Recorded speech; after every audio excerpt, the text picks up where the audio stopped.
लोग प्रश्न चिन्ह उठाते हैं तो हम तो मानव हैं। द्वारिका बसाई श्री कृष्ण ने, द्वारिका के लोगों को लेकर के श्री कृष्ण आए, सबके भले की सोच रहे हैं श्री कृष्ण। पर आज द्वारिका के लोगों ने श्री कृष्ण पर उंगली उठाने से पहले एक बार भी नहीं सोचा। सब द्वारिका के लोग बोले हो सकता है कि इन्होंने ही मणि चुराई हो। भगवान को जब ये बात पता चली कि पूरी द्वारिका भगवान पर संशय कर रही है, ठाकुर जी कहते हैं यही संसार है। यहां आप कितना भी कर मिटिए, कितना भी कर लीजिए, आपकी इतनी सी चूक और आपके जीवन के किए हुए सारे सत्कर्मों को भूल जाते हैं लोग, वो याद नहीं रखेंगे।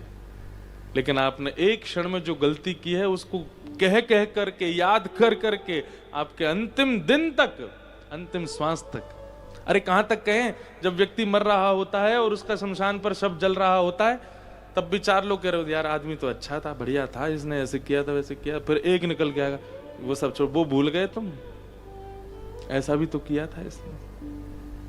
माता पिता बहुत दुखी थे इसके, पत्नी को बहुत परेशान किया, बच्चे ऐसे।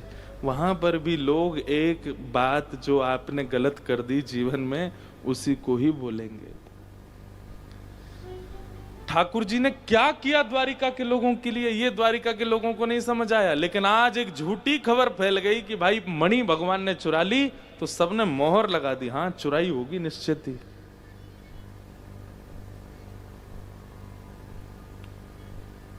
ठाकुर जी बोले कोई बात नहीं। अब देखो आज की जो कथा है ना, वो गृहस्थाश्रमियों वाली कथा है, आप सबको सुननी चाहिए। ठाकुर जी बोले सत्य व्यक्ति को एक नियम का पालन करना चाहिए, अगर उस पर असत्य आक्षेप लगाया जा रहा है तो मौन रहे, बहुत ज्यादा सफाइयां ना दे। सत्य का स्वभाव है वो प्रकट हो ही जाएगा। ठाकुर जी बोले मुझे किसी को सफाई नहीं देनी है कि मैंने मणि नहीं चुराई है, या प्रसेन को मैंने बंदी नहीं बनाया है। जब हमने किया ही नहीं तो हम सफाई क्यों दें? लेकिन ये आक्षेप लगा है तो इसकी जांच होनी चाहिए। और ठाकुर जी अपनी सेना लेकर के निकल पड़े आधी रात में, ढिंडोरा नहीं पीट रहे हैं, किसी को खबर नहीं है। ठाकुर जी सेना लेके निकल पड़े ढूंढने, कहां है प्रसेन। और ढूंढते ढूंढते जंगल में गए तो प्रसेन मरा हुआ मिला। भगवान ने देखा कैसे इसकी मृत्यु हुई, तो शेर के पंजों के निशान, शेर के पंजों के निशान, शेर के पैरों के निशान के पीछे पीछे गए, आगे शेर भी मरा पड़ा। वहां पर देखे रीछ के पैरों के निशान। ठाकुर जी पीछे गए तो एक गुफा में ठाकुर जी ने जैसे ही प्रवेश किया, भीतर देखा एक मणि चमक रही थी। जैसे ही मणि उठाई, भालू ने आक्रमण किया। 18 दिन तक ठाकुर जी ने उसके साथ युद्ध किया। 18 दिन बाद जब वो पस्त हो गया, चरणों में गिर गया, बोले नाथ मैं भालू, सामान्य भालू नहीं हूं, सामान्य रीछ नहीं हूं, मैं जामवंत हूं।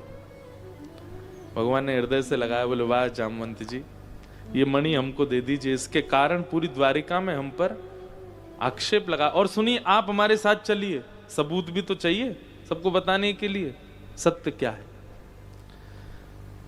जामवंत जी बोले नाथ अब द्वार पे आ ही गए हो तो एक कृपा कर जाओ। बोले क्या? दोनों हाथ आगे करो। भगवान ने दोनों हाथ आगे किए तो जामवंत जी भीतर से अपनी बेटी को लेके आए और अपनी पुत्री का हाथ ठाकुर जी के हाथ में रखा। भगवान बोले एक कलंक हटेगा दूसरा लगेगा। बोले इंसान खत्म हो गए संसार में, ठाकुर जी भालू की बेटी से ब्याह करके आए हैं। और कई संत तो कहते हैं कि जामवती जो थी वो रीछों जैसी ही थी, तो ठाकुर जी को देखे घुरा और रही थी। ठाकुर जी बोले कहां रुक्मणी और कहां ये जामवती, थोड़ी हम पे दया कर लो जामवंत जी, ऐसा मत करो। बोले देखिए ये मर्यादा वर्यादाएं, इंसानों से ब्याह करना आदि, ये सब आपका राम युग में था, अब आप लीला पुरुषोत्तम हो, कृपा करके मेरी पुत्री को स्वीकार कीजिए।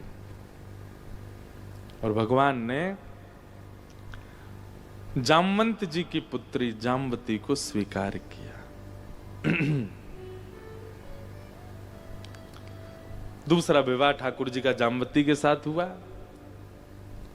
द्वारिका आकर के ठाकुर जी ने मणि दिखाई और सब प्रस्तावित हो गया कि भाई मणि ठाकुर जी पर नहीं थी। द्वारिका के लोग रोने लगे, भगवान हमको क्षमा कर दो, हमने बहुत बड़ा अपराध कर दिया, आप पर आक्षेप लगाया। भगवान बोले कोई बात नहीं। अब आक्षेप उल्टा हो गया, जिसने खबर फैलाई थी कि भगवान ने मणि चुराई, अब लोग उसको ही गाली देने लगे। संसार भी वास्तव में बड़ा विचित्र है, नारेबाजी वाले लोग हैं हम, जहां की तरफ पल्ला भारी वहीं का नारा भारी। अब सब उसको गाली देने लगे, तेने हमारे भगवान के ऊपर आक्षेप लगाया, एक बार भी नहीं सोचा, तुमने इतना बड़ा वो कर दिया, आदि आदि सब उसको डांटने लगे।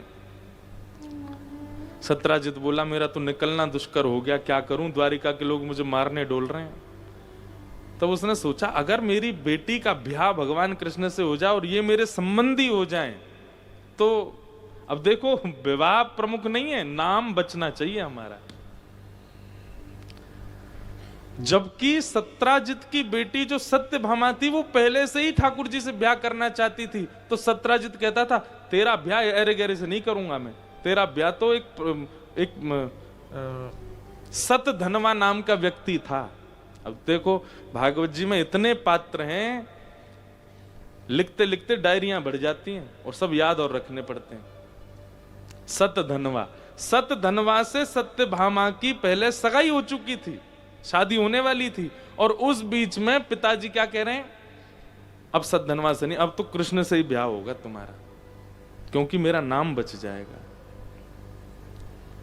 सत्यभामा जी का ब्याह भगवान के सामने रखा, ठाकुर जी बोले वो तो पहले से ही चाहती थी ब्याह करना, आप ही नहीं करा रहे थे, लाओ करा दो। ठाकुर जी तैयार बैठे, और तीसरा ब्याह भगवान का सत्यभामा के साथ हुआ। एक बढ़िया से पात्र में सजा करके रेशमी कपड़ा में मणि लेके आया सत्राजित, बोले नाथ ये दहेज है। भगवान बोले इसको ले जाओ मेरे से दूर, ये नहीं चाहिए मुझे, इसको मत लाना मेरे पास, हम पुत्री आ गई आपकी बहुत है, बस ये नहीं चाहिए। बंधु दहेज क्या है पता है आपको? पिता की दो संपत्ति होती है, चल और अचल।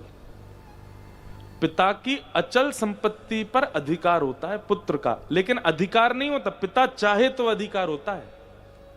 जैसे प्रॉपर्टीज हो गई, घर हो गया, ये पुत्र के नाम जाता है। और पिता की जो चल संपत्ति है इस पर अधिकार होता है पुत्री का। लेकिन इन दोनों के विभाजन में पिता की इच्छा प्रधान है, वो क्या देना चाहता है, कितना। पुत्र पुत्री नहीं कह सकते लड़के हमें दो। दहेज प्रथा बुरी नहीं है, उसको बुरा बना दिया है। क्यों? क्योंकि तीसरी पार्टी बोलती है कि हमें ये चाहिए, उनका तो अधिकार ही नहीं है कुछ बोलने का। दहेज प्रथा में ये था कि पिता अपनी पुत्री को दूसरे घर भेज रहा है, विवाह कर रहा है, तो अपनी पुत्री के सुख के लिए पिता ही विचार करता था, मैं इसको ये दूं, बधाई के रूप में, चल संपत्ति। पर अब ये बिगड़ कब से गया? जब से डिमांडिंग हो गई।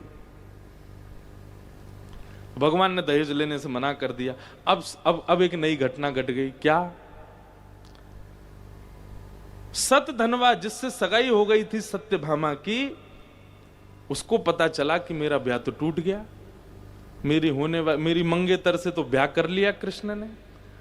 तो उसने ये जांच नहीं करवाई क्या हुआ क्या नहीं हुआ, उसने जांच क्या करवाई, मणि कहां है ये बताओ, उसी के लिए तो हम ब्याह कर रहे थे। तो बोले मणि दी गई कृष्ण को दहेज में, लेकिन उन्होंने ली नहीं है, तुम्हारे जो एक्स ससुर जी थे उन्हीं के पास है।